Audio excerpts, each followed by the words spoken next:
Hello students. Professor की कलम से इस कार्यक्रम में आपका स्वागत है।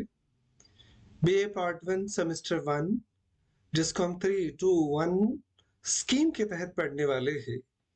तो 2026-27 से जिस नए सिलेबस को राष्ट्रसंत तुकडोजी महाराज नागपुर यूनिवर्सिटी नागपुर ने बीए पार्ट वन के इंग्लिश लैंग्वेज के स्टूडेंट्स के लिए इंट्रोड्यूस किया है, उसमें पोएट्री सेक्शन में जो एक इम्पोर्टेंट पोएम आपको प्रिस्क्राइब की गई है, उसका टाइटल है द रोड नॉट टेकन और इसके कवि है Robert Frost. Today we shall try to understand the poem the road not taken composed by Robert Frost.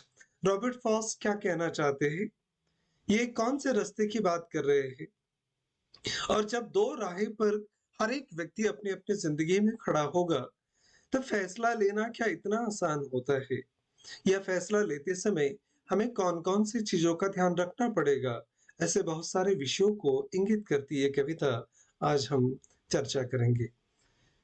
जानने का प्रयास करते हैं रॉबर्ट फ्रॉस्ट कौन थे। 1874 में उनका जन्म हुआ और 1963 को वो इस दुनिया से चले गए। was one of the greatest American poets of the 20th century। 20वीं शताब्दी के सबसे जाने माने अमेरिकन कवि के रूप में दुनिया रॉबर्ट फ्रॉस्ट को जानती है। He is famous for his simple language, vivid descriptions of nature, and deep philosophical ideas about life। जिंदगी के बारे में बहुत सारे philosophical ideas के लिए, अपनी बहुत आसान colloquial language, day to day भाषा में जो हम बात करते हैं उस भाषा के लिए, और बहुत सुंदर सुंदर प्रकार के वर्णनों के लिए रॉबर्ट फ्रॉस्ट जाने जाते हैं। His poems often explore such themes as nature, choices, human relationship, loneliness, and rural life। Frost won Pulitzer Prize for Poetry 4 times। Pulitzer prize से 4 बार उनको नवाजा गया उनकी कविताओं के लिए। आप अंदाजा लगा सकते हैं उनकी महानता का। And more than any other poet, his most famous poems include The Road Not Taken, Stopping by Woods on a Snowy Evening, Birches and Mending Wall। His poetry continues to inspire readers around the world with its universal message and timeless appeal। Robert Frost की कविताओं की एक खास विशेषता है कि वो उनकी कविताएं किसी भी समय से बंधी हुई नहीं है। वो हर समय में उतनी ही संयुक्तिक लगती है, उतनी ही रिलायबल और रिलेटेबल लगती है कि हम हर एक पीढ़ी का व्यक्ति उस कविता को अपने आप से जोड़ सकता है। तो रॉबर्ट फ्रॉस्ट की कविता को हम समझने का प्रयास करते हैं। जब आपकी जिंदगी में ये दो रास्ते वाई पॉइंट के रूप में खड़े हो जाएंगे, तब आपको दो में से कोई भी एक फैसला लेना होता है, और जो फैसला आप लेने वाले हैं उसी से फर्क पड़ेगा कि आप कौन सा फैसला लेने वाले हैं। बने बनाए आसान रास्तों पर चलना है, या जो रास्ता बनाया नहीं गया है नया रास्ता आपको खोजना है, क्योंकि बने बनाए रास्ते पर चलना तो बहुत आसान है, पर अपने लिए नया रास्ता बनाना बहुत मुश्किल काम है। भगवान बुद्ध और बहुत सारे लोगों ने अपने लिए दुनिया से हटकर अलग रास्ता चुना। मैंने सिकंदर सारी दुनिया को तलवार के भरोसे जीतना चाहता था। बुद्ध ने अपने हाथों में कभी तलवार नहीं ली। दोनों के रास्ते अलग अलग थे, पर दोनों को दुनिया याद रखती है अलग अलग काम के लिए, अलग अलग बातों के लिए। सिकंदर के तस्वीरें घर में लगाकर हम पूजा नहीं करते, उनको याद नहीं करते, पर बुद्ध की तस्वीर दुनिया के हर एक घर में, हर एक देश के कोने में मौजूद है, क्योंकि फर्क पड़ा है फैसला लेने में। इसलिए आप कौन सा फैसला लेते हैं, किस प्रकार के रास्ते पर आप चलते हैं, आपका फैसला तय करने वाला है कि आपकी जिंदगी, दोनों रास्ते मंजिल पर पहुंच जाएंगे, पर फर्क पड़ेगा कि आपने रास्ता कौन सा चुना है। इस कविता के तहत जो अलग अलग थीम्स को हम डिस्कस करने वाले हैं, उसमें चॉइसेस एंड डिसीजन मेकिंग, दो पर्यायों में से एक पर्याय को चुनना और अपना फैसला लेना सबसे कठिन बात है आज की पीढ़ी को, अपना फैसला लेना। दूसरा है इंडिविजुअलिटी और इंडिपेंडेंस, आजादी है क्या, आपको अपने फैसले लेने की आजादी है क्या, या आपके फैसले आप पर लादे जाते हैं, इस बात को भी आपको सोचना है। जिस जंगल की हम बात कर रहे हैं, ये जंगल फॉरेस्ट नहीं है, ये जिंदगी के सफर को दर्शाने वाला जंगल है। ये जंगल जिंदगी का जंगल है। न जाने कितने सारे उलझन भरे रास्तों से गुजरकर हमें अलग-अलग फैसले लेने होते हैं। आप फैसला लेंगे तो आपको शायद पछताना पड़े या उस पर पुनर्विचार करना पड़े। पर फैसला सही है या गलत है, ये समझेगा कब? जब आप फैसला लेंगे तब। इसलिए फैसला तो आपको लेना ही पड़ेगा और जो भी आप फैसला लेंगे, उसके परिणामों को भुगतने की तैयारी भी आपको रखनी पड़ती है। भगत सिंह ने जब असेंबली में बम डाला होगा, तो फैसले का नतीजा क्या हो सकता है इसका अंदाजा उनको रहा होगा। पर भगत सिंह जिस रास्ते पर चले थे, वो रास्ता उनको महानतम व्यक्ति बनाता है दुनिया और देश के इतिहास में। इसलिए अपने लिए गए निर्णयों के परिणामों की परवाह किए बगैर भी आपको फैसले लेने पड़ेंगे। यहाँ से रॉबर्ट फ्रॉस्ट अपनी बात कहना शुरू करते हैं। Two roads diverge in a yellow would. पीले जंगल में दो अलग अलग रास्ते दिशाओं में बढ़ गए थे। जब कवि ने अपना प्रवास शुरू किया, तो इस प्रवास के दरमियान, इस सफर के दरमियान उनको दो अलग अलग प्रकार के रास्ते दिखाई दिए। टू रोड्स डाइवर्ज, डाइवर्ज का मतलब अलग अलग हो जाना। इन येलो वुड, पीले पतझड़ के पत्ते शायद गिरे हो तो रास्ता ढका हो। And sorry I could not travel both, और जिंदगी की एक सच्चाई उनके सामने आई। कवि को ऐसा लगा, मुझे इस बात का दुख था कि मैंने दोनों रास्तों पर एक साथ यात्रा नहीं कर सकता। आप एक ही समय पर दो नाव में सफर नहीं कर सकते। आप एक ही समय पर दो रास्तों पर चल नहीं सकते। दो में से कोई भी एक रास्ता आपको चुनना है। And be one traveller long I stood, क्योंकि मैं अकेला यात्री था, इसमें इसलिए मैं लंबे समय तक वही खड़ा रहा। जिंदगी में जब भी आप दो राह पर खड़े रहेंगे, आपके शायद अगल-बगल में कोई नहीं रहेगा। और हम जिंदगी के सफर की और जिंदगी के आगे के सफर की भी बात करते हैं। बुद्ध की यहाँ बात बहुत तार्किक मालूम होती है। बुद्ध ने कहा है, अत्थ दीप भव, खुद की रोशनी स्वयं बनो। आप मेरी रोशनी में कहाँ तक चलोगे? जिंदगी के आगे के सफर में आपको अपनी खुद की रोशनी काम में आने वाली है। इसलिए इस सफर पर आपको अकेले निकलना है। बहुत देर तक कवि इसी रास्ते पर खड़ा रहा। And I look down as far as I could. जहां तक मेरी दृष्टि जा सकती थी, मैंने इन दोनों रास्तों को ध्यान से देखा।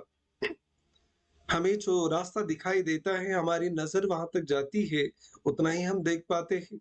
विजन बियॉन्ड हम देख नहीं पाते। कुछ लोग अपने रास्ते को और अपने मंजिल को साफ सुथरे तरीके से देख लेते हैं। इसलिए कवि की दृष्टि जहां तक पहुंच सकती थी, उन्होंने ध्यान से देखा, क्योंकि फैसला लेना है।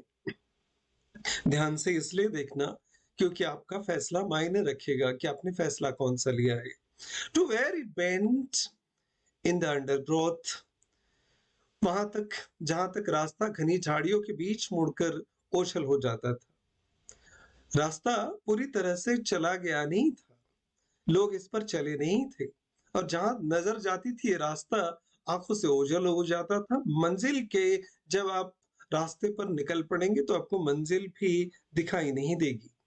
जंगल में रास्ते पतझड़ के पत्तों से जब भरे होंगे तो रास्ता भी ढक जाता है। जिंदगी का रास्ता भी बहुत सारी समस्याओं से, उलझनों से ऐसा ही भरा हुआ होगा। आज शायद आप भविष्य में आप क्या बनेंगे, आप क्या हो सकते हैं, इसका अंदाजा बिल्कुल नहीं लगा सकते, क्योंकि आपके रास्ते पर बहुत सारी उलझने, बहुत सारी परेशानियां रास्ता घेर कर खड़ी है। पर इन सारी परेशानियों से आपको गुजरकर एक मंजिल तक रास्ता तो तय करना पड़ेगा। The poet has come to the point on his walk where the path he is on has forked into two paths. कवि ऐसे रास्ते पर निकल पड़े हैं जहां पर दो रास्ते अलग अलग निकलते हैं। It is likely autumn when he is on his walk, as the leaves on the trees are turning yellow. He is only one person and therefore can only take one of the two paths. He stands for a long time trying to see down one of the two paths, but the foliage blocks his views. पतझड़ के जो पत्ते वहां पर गिरे हैं, वो रास्ते को ब्लॉक करते हैं, दिखाई नहीं देती मंजिल साफ सुथरे तरीके से। आगे फ्रॉस्ट क्या कहते हैं? Then took the other adjust as fair. मैंने फिर एक रास्ता छोड़कर दूसरा रास्ता चुना। तब मैंने दूसरा रास्ता चुना जो पहले जितना ही सुंदर और उचित प्रतीत हो रहा था। दोनों रास्ते एक जैसे दिखाई दे रहे थे, पर उसमें से ज्यादा बेहतर जो रास्ता उनको लगा उन्होंने वो चुना। And having perhaps the better claim, मुझे ऐसा लगने लगा कि शायद मैंने जिंदगी का बेहतर पर्याय चुना है। शायद उसे जाने का थोड़ा अधिक कारण भी था। जब हम फैसला करते हैं तो हम प्लस माइनस सारी चीजों के बारे में सोचते हैं, नफे और नुकसान के बारे में सोचते हैं, कट्स और शॉर्टकट्स के बारे में हम सोचते हैं। और मुझे ऐसा लगा, कवि कहते हैं कि ये रास्ता शायद ज्यादा मुनासिब हो, because it was grassy and wanted wear. इस रास्ते को देखकर ऐसा लगा, इस रास्ते पर घास उगी हुई है और इस पर कम लोग चले हैं। मैंने पहले ही कहा था कि बने बनाए रास्ते पर चलना बहुत आसान होता है, दूसरों के रास्ते पर गुजर जाना बहुत आसान होता है, पर अपने लिए नया रास्ता तलाश करना सबसे कठिन काम होती है। यही फैसला आम आदमी और महान आदमी को अलग करता है एक दूसरे से। Because it was grassy and wanted wear, घास उगी हुई थी और यह रास्ता मांग कर रहा था कि कोई तो भी इस रास्ते पर चले। दो as for that the passing there, हालांकि यदि वास्तव में वहां लोग के आने जाने की बात करें, had warned them really about the same, तो दोनों रास्ते लगभग समान रूप से लोगों के चलने से घिस चुके थे। अगर दोनों रास्ते पर हम विचार करें तो दोनों रास्तों पर इसके पहले भी लोग चले होंगे, पर एक रास्ते पर कम, एक रास्ते पर ज्यादा शायद चले थे। He decides two paths are equal, just as fair. दोनों रास्ते एक समान हो, फैसला करना आसान नहीं हो। सही और गलत में से आप चुन सकते हैं सही को, पर दोनों जब सही और सही हो तो उसमें से ज्यादा सही कौन सा है, ये फैसला लेना आसान नहीं होता। The second path seems to have been useless as it has more grass than the first. He looks at the fork in the path and realizes how many people have come before and chose the other path. एक रास्ते पर ज्यादा घास थी, शायद कम लोग चले थे, और कवि ने सोचा भी कि शायद इस रास्ते पर ज्यादा लोग नहीं चले थे, क्यों न मैं इस रास्ते पर चलूं। And both that morning equally ले, और उस सुबह दोनों रास्ते एक समान दिखाई दे रहे थे। दोनों रास्ते एक समान दिखाई देंगे। In the leaves no step had trodden black, दोनों रास्ते पर गिरे हुए पत्ते अभी तक कदमों के निशान नहीं पड़े थे, इसलिए वे काले और मैले नहीं हुए थे। इस रास्ते पर अगर कोई चला तो शायद पता चल जाता, पर कोई चला नहीं था, कदमों के निशान दिखाई नहीं दे रहे थे। And oh I kept the first for another day, और मैंने सोचा कि पहले रास्ते पर किसी और दिन चलूंगा। जो मेरा पहला रास्ता था उसको छोड़ दिया। मैंने फिर प्लान किया कि क्यों न इस रास्ते पर बाद में चला जाए। Yet knowing how way Leeds on two way, लेकिन मैं जानता था कि एक रास्ता दूसरे रास्ते की ओर ले जाता है। आप अलग अलग रास्ते पर चलकर मंजिल पर पहुंचेंगे। सभी रास्ते शायद मंजिल पर आपको पहुंचाएंगे, पर आपको एक रास्ता चुनना है। आई doubted if I should ever come back. कवि के मन में एक शंका भी आती है, कभी संदेह भी हुआ था, क्या मैं कभी वापस लौटकर इस रास्ते पर आऊंगा या चल पाऊंगा। The poet states that it is a morning and no one has yet walked the path he is on, as there are no footsteps on it. उस रास्ते पर पैरों के निशान नहीं थे, कदमों के निशान नहीं थे, and he decides that maybe he will come back another day to try the path that he did not choose, but does not believe he will. उसे शायद अंदाजा है या नहीं है, उसे शायद इस बात के ऊपर भरोसा नहीं है कि कभी मैं इस रास्ते पर चलने के लिए वापस आऊंगा या नहीं। I shall be telling this with a sigh, पर मैं भविष्य में कभी इस घटना को एक गहरी सांस भरते हुए सुनाऊंगा। Somewhere ages and ages hence, आज से बहुत वर्षों बाद, किसी समय किसी स्थान पर, two roads diverge in a wood and I took the one less traveled. कभी जिंदगी में बरसों के बाद जब मैं एकांत जगह पर बैठूंगा, तब मैं ये बताऊंगा, गहरी सांस भरते हुए, कि मैं कभी किसी समय किसी स्थान पर दो राह पर खड़ा था। दो रास्ते अलग-अलग बढ़ गए थे और मैंने उस रास्ते को चुना जिस पर लोग कम चले थे। अब आप अपने फैसले लेते समय 10वीं के 12वीं के एग्जाम के बाद आपने अपनी जिंदगी में इस वाई पॉइंट पर यह फैसला तो लिया होगा कि आपको कौन से रास्ते पर चलना है। अब अपने रास्ते पर चलना अगर तय किया है, तो आपकी जिम्मेदारी बनती है कि आप उस फैसले को सही साबित करें, and that has made all the difference. और इसी से फर्क पड़ेगा, उसी निर्णय ने मेरे जीवन में सारा अंतर पैदा कर दिया और यही रास्ता तय करेगा। उगते हुए सूरज को सभी सलाम करते हैं, डूबते हुए सूरज को नहीं। आप जब कामयाबी पर पहुंचेंगे, मंजिल पर आएंगे, तब लोग आपके लिए तालियां बजाएंगे और आपके रास्ते की तारीफ करेंगे। The poet discusses the fact that he will talk about this event sometime in future. He took the path that was not used as much, and it made a difference. आपका फैसला तय करेगा कि आप किस प्रकार के इंसान भविष्य में बनने वाले हैं। रॉबर्ट फ्रॉस्ट को इस बात को रॉबर्ट फ्रॉस्ट की इस बात को हम समझने का प्रयास किए। अभी कुछ इंपॉर्टेंट क्वेश्चन आंसर्स भी रिवाइज कर लेते हैं, एग्जाम में शायद पूछे जा सकते हैं। Who wrote the poem the road not taken? The answer will be Robert Frost. Where did the poet stand? In a yellow wood. कवि कहां पर खड़े थे? तो एक येलो वुड के बीच में। How many roads did the poet see? कितने रास्ते दिखाई दे? 2 roads. Why was the poet sorry? कवि को गलती क्यों महसूस होती है? उसको बुरा क्यों लगता है? क्योंकि he could not travel both roads. एक ही समय पर वो दो रास्ते पर नहीं चल सकता। Which road did the poet choose? फिर कवि ने कौन सा रास्ता चुना? The less traveled road. जिस रास्ते पर कम लोग चले थे, उसी रास्ते को कवि ने चुना।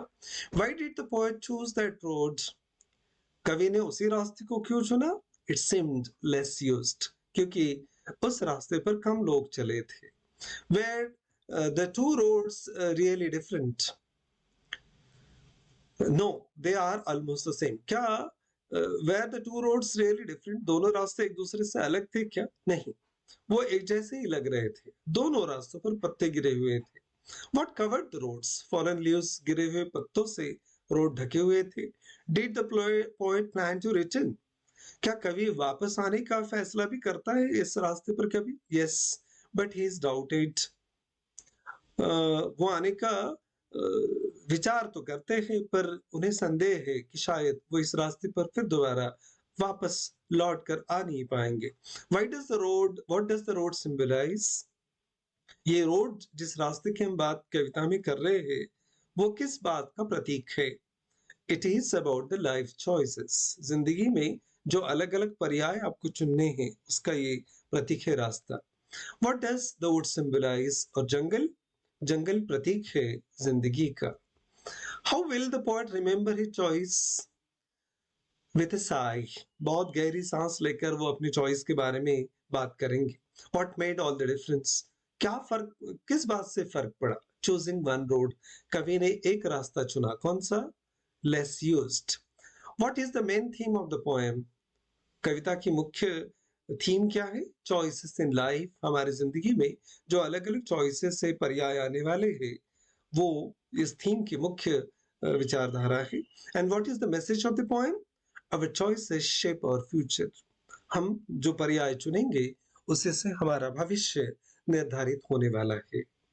कुछ लॉन्ग आंसर क्वेश्चंस भी आपको एग्जाम में पूछे जा सकते हैं। Describe the situation in which the poet finds himself at the beginning of the poem. कविता की शुरुआत में कवि आपको कौन सी स्थिति में, अपने आप को कौन सी स्थिति में पाता है? The poet finds himself standing in a road where two roads diverge in different directions. As he is alone, he cannot travel both paths. He carefully observes one road before making decision. This situation symbolizes the difficult choices every person faces in life and the uncertainty of decision. दूसरा एक सवाल भी पूछा जा सकता है, Why does the poet choose the second path, second road? कवि ने फिर दूसरा रास्ता क्यों चुना? The poet chooses the second path because it appears grassy and seems less traveled. However, he later realizes that both roads are almost equally worn. His choice reflects that way people make decision based on what seems different, even though the available options may actually be quite similar. तीसरा एक सवाल भी आपसे पूछा जा सकता है कि what does the poet think? He may never return to the first road. कवि को ऐसा क्यों लगता है? Why does the poet think कि वो इस रास्ते पर कभी दोबारा वापस नहीं लौट पाएगा? क्योंकि the poet hopes to keep the first road for another day, but he knows that one path leads to another. One, once a decision is made, life moves forward, offers new experiences. Therefore, he doubts that he will ever return to choose the first road again. अगर जिंदगी में आप किसी रास्ते पर चल पड़ते हैं तो जिंदगी का वो रास्ता आपको बहुत सारे और रास्ते खोल कर देने वाला है, शायद फिर इस रास्ते पर दोबारा वापस आना ना हो. Explain the symbolic meaning of the two roads in the poem. कविताओं में जिस दो रास्ते की बार बार बात रॉबर्ट फ्रॉस्ट कर रहे हैं, उस इन प्रतीकों का, इन चिन्हों का क्या अर्थ है? The two roads symbolizes the different choices and opportunities people face in life. Every decision leads to a different future and cannot easily be reversed. The poem teaches that life is shaped by the choices we make, and every choice has lasting consequences for our future. जो हमने फैसला लिया वो बार बार बदला नहीं जा सकेगा क्योंकि समय गुजर जा चुका होगा. इसलिए आपकी जिंदगी के ऊपर परमानेंट बहुत दूर तक फर्क पड़ने वाला है. इसलिए सही फैसला सही समय पर आपको लेना है. What is the central theme of the road of the poem, The Road Not Taken? The central theme of the poem is the importance of choice in human life. Every person must make decisions without knowing their future results. The poet suggests that even a single decision can influence one's entire life, making each choice meaningful and unforgettable. One more question can be asked: what is the message? What message does Robert Frost convey through the poem? Robert Frost इस कविता के माध्यम से कौन सा message देना चाहते हैं? Robert Frost conveys that life is full of choices and every decision shapes our future. We cannot follow every possible path, so we must choose wisely. The poem encourages readers to accept responsibility for their decisions and move forward confidently without regretting the path they did not take.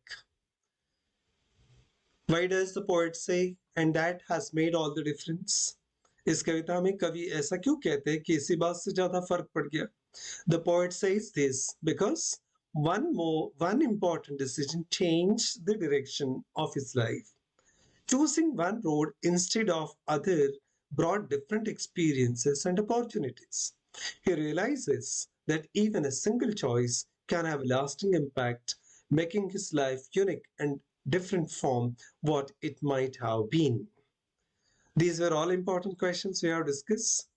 Dear students, बहुत सारे students की demand थी कि sir आप कविता explain करते समय कुछ question answers भी डिस्कस कीजिए, तो हमने आज के इस लेक्चर के माध्यम से कुछ इंपॉर्टेंट क्वेश्चंस को भी डिस्कस किया है. I hope this video will be important and useful for you to prepare for the examination. These all videos are available on Grammar Planet by Dr. Umesh Bansud. This is Dr. Umesh Bansud, Professor, Department of English, J.M. Patel College, Mandara. Thank you very much for watching this video.